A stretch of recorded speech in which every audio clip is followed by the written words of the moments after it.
Hi, I'm Dr. Denise ONeil Green, and I'm the executive editor for the Institutional Diversity blog. And today I wanted to share with you a few of my thoughts for newly minted Chief Diversity Officers, those who have started a brand new office.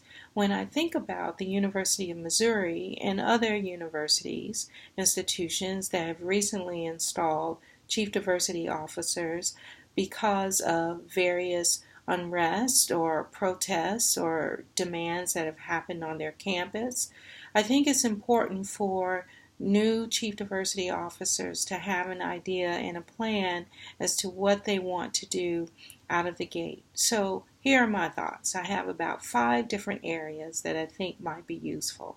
First is to make yourself visible throughout the campus. Go to as many events as you can.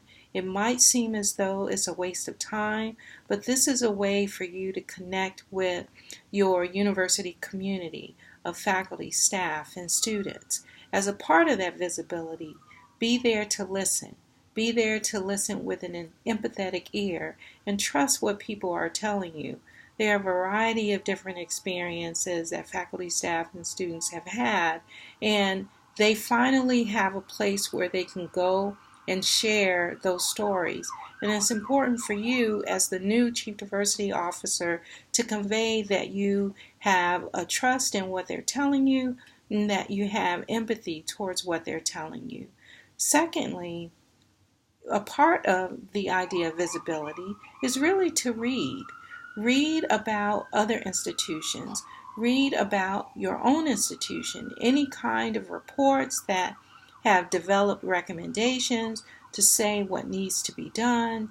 Also looking at the research that's out there. There's so much available to those who have decided to take on these very critical and important roles at universities that you shouldn't go into it blind. You should take advantage of all the reports, all the research, journal articles that are out there that are able to help and support the work that you do. So, in addition to just being visible, understanding the power structure, it's good to have a connection to the president and even to report directly to the president. And it's important to have the ear of the president. But it's not only the president that runs an institution. There are many different power brokers within a higher ed organization. So you want to really determine who has positional power and who has more influential power. The positional power comes as a result of people being established in particular roles. They've been hired into different posts. And of course, you need to bring them alongside, get them on side, have them come on board with your EDI, Equity, Diversity, and Inclusion agenda. But you also have those individuals who are influential, not by means of their position, but by means of who they are. And knowing those individuals, I would say, is even more important than just understanding who has a position in power. So those individuals could be connected to unions.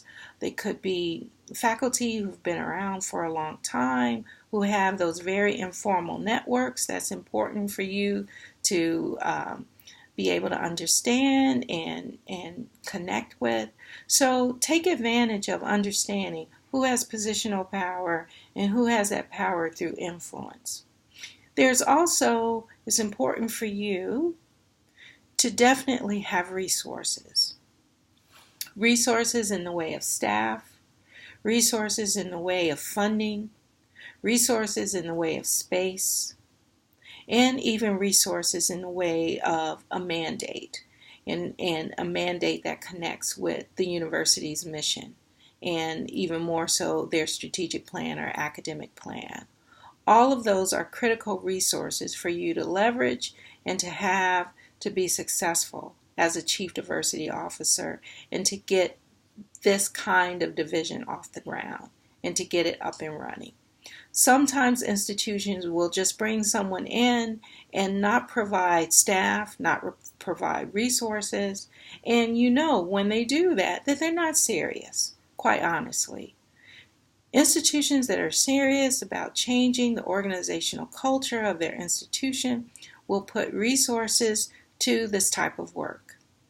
You can't just do it alone. You can't just do it with a handful of people. You need many different individuals to be a part of your team.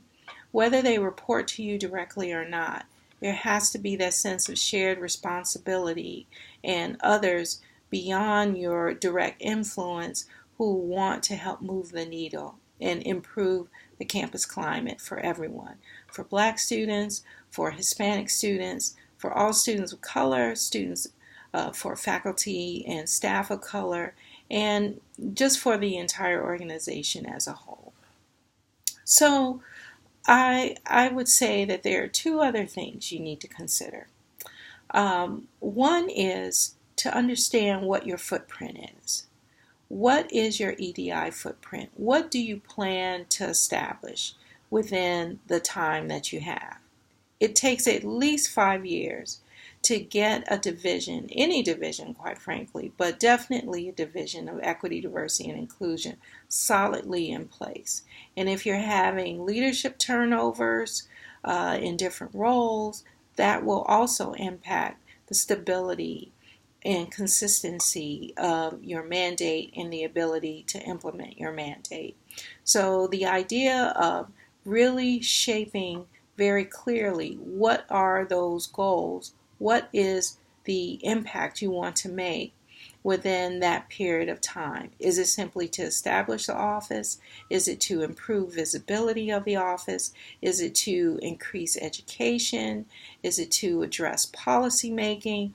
All of that needs to be done, but all of it can't be done at once, especially when you have limited resources.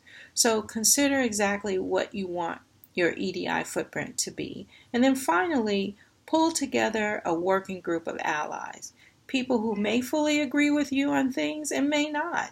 But it's important to bring folks together from across your institution who understand the politics, understand the climate, understand who those power brokers are across your institution, someone who can help support you, and also someone who can let you know when you might be going off track. So those are the 5 areas I think for anyone who's beginning as a Chief Diversity Officer needs to be aware of. Increasing your visibility, understanding the dynamics of power on your campus, having the appropriate resources of staffing, of funding, of space, also understanding what your footprint is in terms of EDI, and then lastly, bringing together those allies. So, what do you think? Let me know and drop me a line. I hope this has been helpful, and have a good day.